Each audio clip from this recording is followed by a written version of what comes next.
जो अपनी बीवी का मंगलसूत्र नहीं बचा पाए वो दूसरों की बहन बेटियों की क्या बचाएगा। विद्वान ने कहा है ना कि संगीनों के साए में वीरों की जवानी पलती है और जिस ओर जवानी चलती है उस ओर जमाना चलता है। जिनको गुजरात पुलिस ने तड़ीपार बता दिया वो होम मिनिस्टर बना बैठा है। जो अमेरिका से डिग्री लेकर का वो पप्पू है। जिनको यूपी में रोजगार खोजते खोजते उनकी उम्र बीत गई, बिहार वाले बल्कि कुछ दे दिए।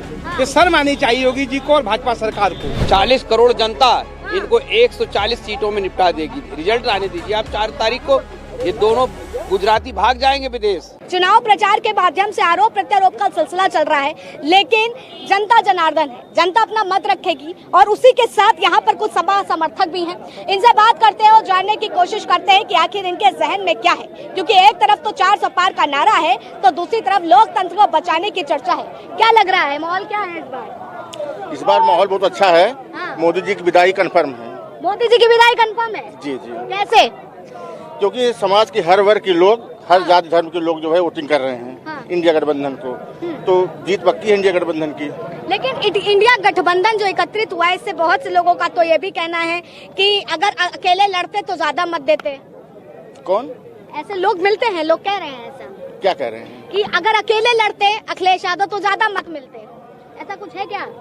नहीं, देखिए, अकेले लड़ते तभी जनता वोट देती है। हाँ। जनता के हर वर्ग के लोग जो है भाजपा सरकार को हटाना चाहते हैं, इसलिए अखिलेश यादव को और इंडिया गठबंधन को वोटिंग करेंगे। ठीक है, भाजपा सरकार को हटाना क्यों है? क्या किस वजह से, क्या लग रहा है? इसलिए हटाना जरूरी है क्योंकि ये संविधान बदलना चाहती है, ये गरीबी मजदूरों का हक मारना चाहती है। हाँ। ये तमाम देश के पूंजीपतियों के साथ मिलकर कर देश को लूटने का काम कर रही कहते है। हैं कि गरीबों के लिए तो योजनाएं हम चलवा कोई रहे हैं। ऐसी योजना नहीं चले जिससे देश का बहुत बड़ा भला हो, जो शिक्षा को न आगे बढ़ा सके, जो शिक्षा को महंगी कर दे, जो किताब कापी को महंगा कर दे, उससे कोई भरोसा नहीं है। देश का भरोसा इनसे हो चुका है। लेकिन वो तो 400 पार का नारा लगा रहे हैं। नहीं, 400 पार नारा नहीं है, भाजपा जा रही है। भाजपा जाएगी। तो आज अखिलेश यादव को सुनने आए हैं। जी हाँ। क्या खूबी अच्छी लगती है अखिलेश यादव की? अखिलेश यादव ने अपनी सरकार में ये रोड जो देख ले अखिलेश ही यादव ने बनवाया है। नौकरी भी दी है। उनके जमाने में हम युवाओं का पेपर 2 बार 3 बार नहीं देना पड़ता था। एक ही बार पक्की भर्ती शुद्ध भर्ती होती थी। पेपर लीक वाला जो मामला है। हाँ, पेपर लीक। मोदी जी यहाँ तक नहीं, वो हमारे पलटू चाचा को जो मिला लिए बिहार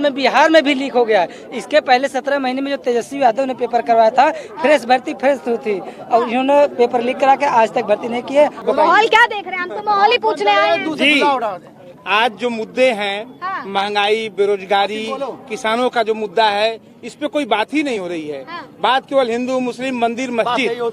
अब जनता समझदार हो गई है। ये जो नौजवान हैं, इनको रोजगार चाहिए। जिनको यूपी में रोजगार खोजते खोजते उनकी उम्र बीत गई, बिहार वाले बल्कि कुछ दे दिए। ये शर्म आनी चाहिए योगी जी को और भाजपा सरकार को। ये जो नौजवान है, किसी विद्वान ने कहा है ना कि संगीनों के साए में वीरों की जवानी पलती है और जिस ओर जवानी चलती है उस ओर जमाना चलता है। और किसके साथ है तो जवानी जो है सपा के साथ है, इंडिया गठबंधन के साथ चल रही है। देखिए, बोलिए भाई, बोलिए। डॉक्टर हूँ, 2016 का पास आउट हूँ, हाँ। मगर अभी तक कोई भी वैकेंसी उत्तर प्रदेश में नहीं आई है। हाँ। BHMS 2016 का पास आउट हूँ। हाँ। ये योगी सरकार, मोदी सरकार जो बोलती है कि हम युवाओं के लिए काम पर करते ये तो हैं, कह रहे हैं ना, आत्मनिर्भर बन जाओ। तो आत्मनिर्भर क्या बन जाए? डॉक्टर बन के, डॉक्टर सब पकौड़ा तले पूरा देश।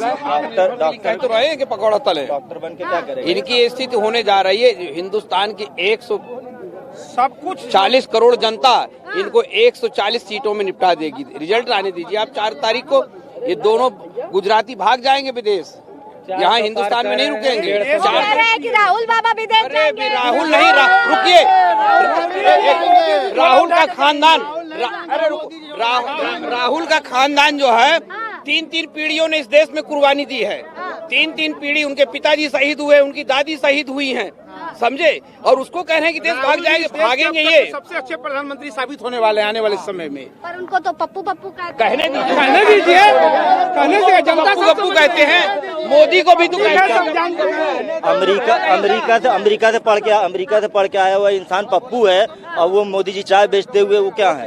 जो तड़ीपार है वो गृह मंत्री है। वो होम मिनिस्टर बनाया गया। जो तड़ीपार है, गुजरात सरकार जिसको तड़ीपार बताई है, गुजरात पुलिस, जिनको गुजरात पुलिस ने तड़ीपार बता दिया, वो होम मिनिस्टर बना बैठा है। जो अमेरिका से डिग्री लेकर का वो पप्पू है। जो अमेरिका से पढ़ के आया वो पप्पू है।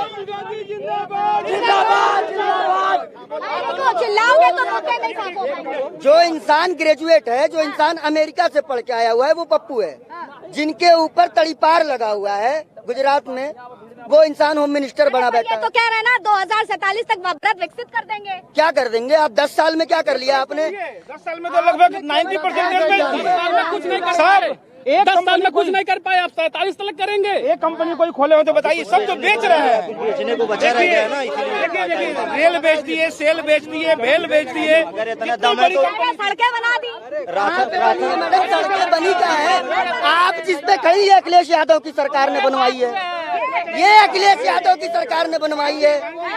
हाँ, दावे तो वो लोग करते हैं। दावा करने से क्या होता है? बहन जी, एक बात कही जाती है कि 5 किलो गेहूं 5 किलो चावल दे रहे हैं, ठीक? अब ये बताइए जरा कि हम लोग, रुकिए 1 मिनट, एक पार्ले जी बिस्किट खरीदते हैं, उस पे भी हम लोग 1 रुपया टैक्स देते हैं। हमारे टैक्स के पैसे देते हैं अपने घर से, मोदी जी और शाह जी नहीं देते हैं। कि जनता का पैसा उनको मूर्ख बनाया जा रहा है। काम किए तो काम के मुद्दे पे काम करे ना, क्यों धर्म के मुद्दे पे वोट लड़ रहे हैं। एक बात बताओ, यहाँ पर सूत्र की बात करते हैं, इनकी बात करते हैं, क्यों मंगलसूत्र इतना काम किए हैं, अपने काम पे वोट ले लें। कहीं मंदिर में मार रहे हैं, एक मिनट अंकल एक मिनट। जो अपनी बीवी का मंगलसूत्र नहीं बचा पाए, वो दूसरों की बहन बेटियों की क्या बचाए? आप बात करिए।